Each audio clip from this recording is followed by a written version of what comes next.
What's going on, everybody? I am Baltmatrix, and today we are taking a look at Transformers the movie Generation 1 Thundercracker. I picked this up at a local Walmart, of all places.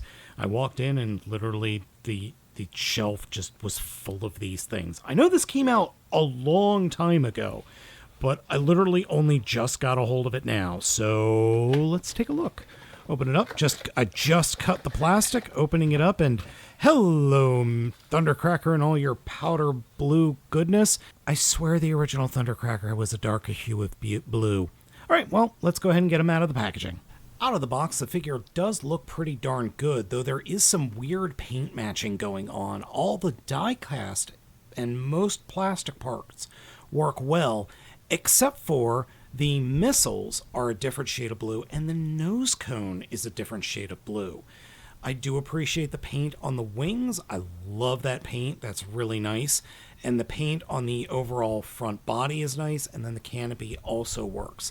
Plane mode is okay. It's just okay.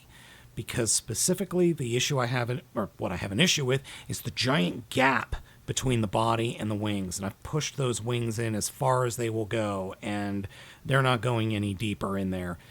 I don't know. It's really hard to go back, especially after the decades of pretty darn good Seeker molds that we've had. It's real hard to go back to Generation 1. An issue I have with this mold, and it's an issue I've had forever with the original Generation mold. Every time I pick it up, something moves, something changes position, something shoots, something falls off. And even though this is fresh out of the box, I have little quibbles with it. Most of the time, this stupid landing gear will stay in place, but every once in a while I'll pick it up and it just falls off. If I touch... Okay, it's not doing it now, but these missiles are on a hair trigger. And overall, I don't know. It's really hard to go back. Really hard to go back. Oh, I didn't realize that this is complete rubber, as opposed to, I swear, the original mold of the Seekers. There was rubber on the tip, but it wasn't like that big. Let me know down in the comments. Am I misremembering, or was the rubber only like half as long? And yeah, as you can see, just handling the figure makes the wings fall off. The figure comes with two separate types of missiles. We've got the null ray cannon type of missile, which is the missile itself is longer than the launcher, and then this. Oh, that is so stupid. I swear these things were shorter when I was a kid. The missiles also don't pack much of a punch whatsoever. None shall pass. Okay, well, it knocked Prime over, but that's not hard. Let's try the other one, see how that goes. I've had worse. Maybe they pack more of a punch than I thought. And speaking of packing a punch... Oh, this is so goofy. It barely touched him. Now, there is another accessory that the figure comes with, and that is this Megatron figure that you can attach the big ol' handle onto, and then it will peg in underneath on his what would be his chest in robot mode. So you have this action going. I don't know. I kind of think that's cool. Oh... they added something to it. Alright, transformation for Thundercracker, Generation 1 figure that is. First, remove the landing gear, put it off to the side. Then, you could take the wings and fold them forward halfway, come down to the rear landing gears and flip down the feet. Then take the rear tail wings and unpeg them and just rotate them forward like this. And that'll give you heels. Then come to the nose cone and push the nose cone down and fold it so it's down and perpendicular to the canopy.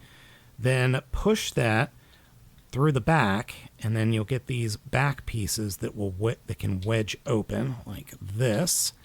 And then flip the nose cone all the way around, fold it out and up, and down, and then move the wings to just behind the figure.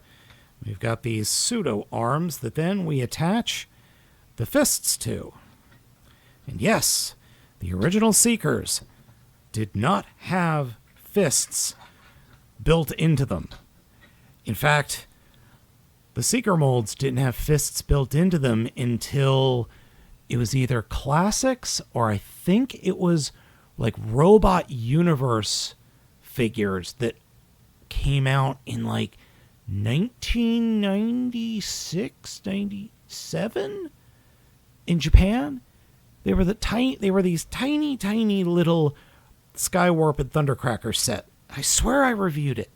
Robot mode is kind of laughable. I mean, it's Generation 1. What can you do? It is nostalgic for me, but it's not great. Head sculpt's also pretty bad too, though I do appreciate the red eyes, even though he didn't have red eyes, I don't think. If I'm completely honest, I don't really like it all that much. I never liked the Seekers back in the day. The Seeker toys, I should say. The original Generation 1 toys were, for me, everything that was wrong with Transformers. They were floppy, they were messy, they had too many parts that just fell off, and if you lose one piece, the whole alt mode is pretty much a no-go. It's not great. It just isn't great. Though it is nostalgic. I will say that. And again, I swear, the original Thundercracker was not this powder blue, or this shade of blue. I'm torn, because I both love it, because it's what I had when I was a kid.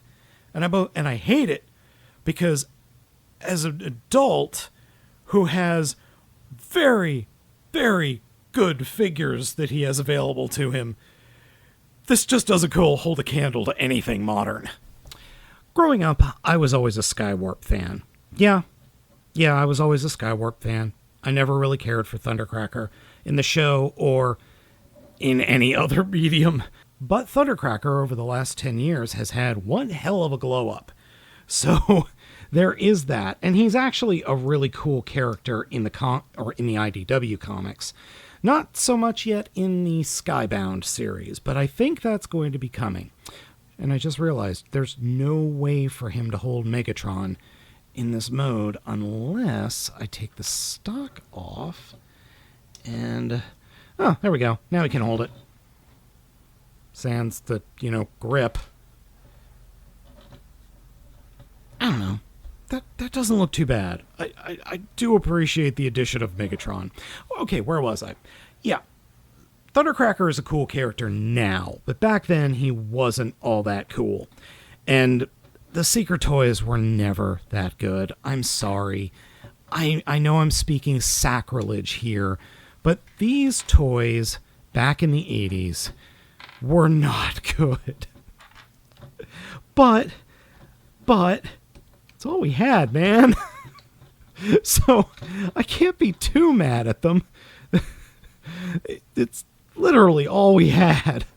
And Hasbro sure as heck wasn't going to take the time and or money to redesign them, because that wasn't the point.